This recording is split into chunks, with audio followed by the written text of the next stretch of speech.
Erev Tov Rabotai, we're continuing with our Mishna Yomi, Mesechet Orlah. We're up to Perek Bet Mishnah Zayin. Today's Mishnayot should be Le'elu Nishmat, Neria ben Svetlana Aranbai, and Eliyahu ben Burcha Israelov, Menuchatam Began Eden, Amen. The Mishnah now explains the second rule of the previous Mishnah. The Mishnah says, La'akel u'la'achmir, in regards to what did the Chachamim say, that a mixture of chulin and tiruma is to be treated sometimes leniently and sometimes strictly. Min bishelo mino, they said this in regards to tiruma of one kind of produce that mixed with chulin of another kind of produce. Ketzad, how so? Meaning, in what way is a mixture of tiruma and chulin of different kinds of produce sometimes treated leniently and sometimes treated strictly? Kegon, for example, girisin shenit bashlu im adashim, if split tiruma beans, meaning beans that have been split into two, were cooked with chulin lentils, v'yesh b'hem noten tam, and there are enough beans to give a flavor to the lentils, ben sheyesh b'hem la'alot be'echad u'mea, then regardless of whether there are enough chulin lentils to nullify the tiruma beans in a mixture of 101, meaning 100 parts chulin to 1 part tiruma, uben she'en b'hem la'alot be'echad u'mea, whether there are not enough chulin lentils to nullify the tiruma beans in 101, meaning there are less than 100 parts chulin to 1 part tiruma, asu, the mixture is forbidden to non-kohanim, because where the flavor of tiruma can be tasted in the chulin, the mixture is forbidden to non-kohanim no matter how much chulin there is. The 100 to 1 ratio that we learned, that nullifies tiruma only when the flavor of the tiruma cannot be tasted. Now, the Tosfot Yom Tov points out, Mefarshim bring down, the reason the Mishnah didn't use the example of sourdough to illustrate this rule like we did in the previous Mishnah, because the Mishnah is discussing mean, bish'eno minot, mixtures of different kinds, and it's not common to leaven dough with sourdough, to leaven dough with sourdough of a different kind. That's why we picked an example of beans and lentils. Now, this is the case where tiruma mixing with chulin of a different kind is treated strictly, meaning the special tiruma proportion of 1 to 100 is not enough to nullify what fell in.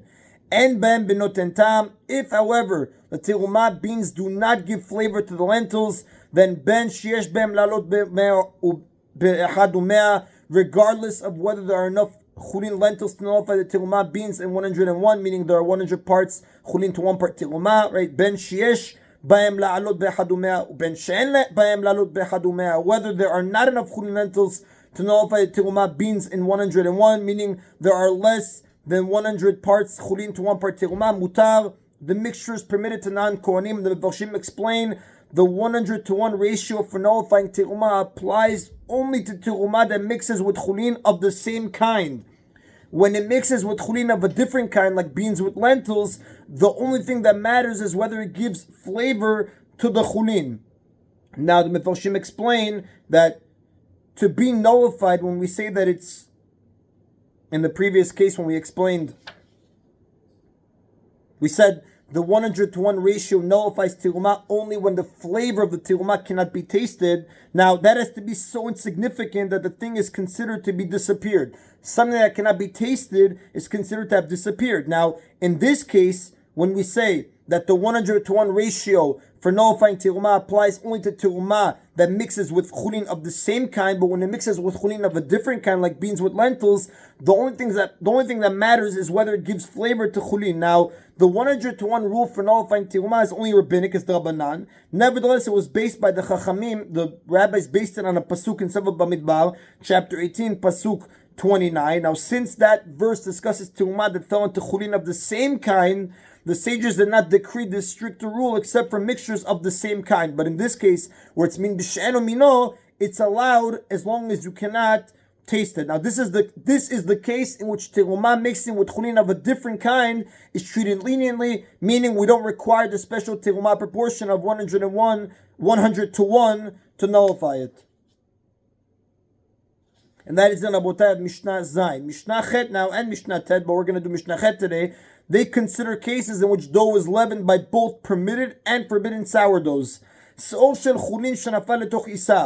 sourdough of chulin, non-tiruma, fell into chulin dough, and there was enough of it to leaven the dough. And afterwards, nafal se'or shel tiruma or se'or shel kilei kerem, and afterwards sourdough of tiruma or of kilei kerem fell into the mixture. V'yesh bo kedei lechametz, and there was also enough of it to leaven the dough on its own, and the two sourdoughs leavened the dough together. Asur, the dough is forbidden.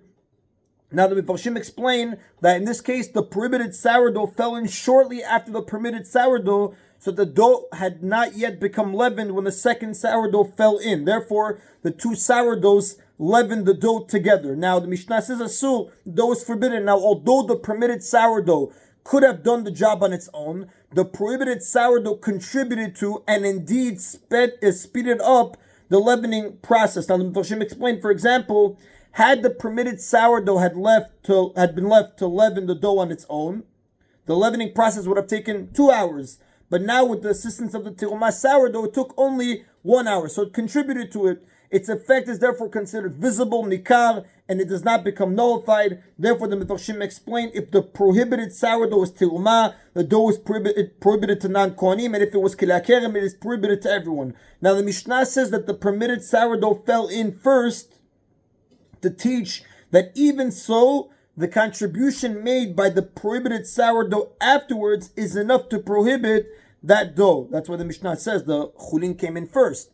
You would have thought it has more of an effect. The Mishnah says no, the contribution by the tiruma or the kilei kerem sourdough is enough to prohibit the dough. That is the Rabotai of today's Mishna Yomi. Baruch Adonai Leolam. Amen v'amen.